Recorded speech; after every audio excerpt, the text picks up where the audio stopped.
А между другото, изследвайки живи растения, тръгнах в Родопите да издирвам билки, каквато ми е специалността. Да се занимавам с живи лечебни растения и техните съответствия в лечебната практика. И тогава срещнах няколко зърна.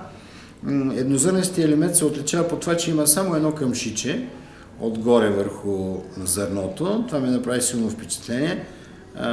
Диплоид, веднага ми извика това в лицето. Това е диплоид, това има 7 хромозомни двойки.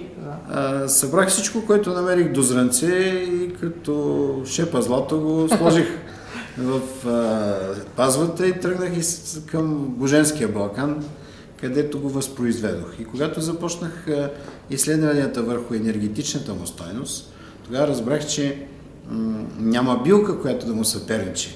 И няма толкова много възможности да употребиш не само за храна и за лечение този невероятен вид дива пшеница.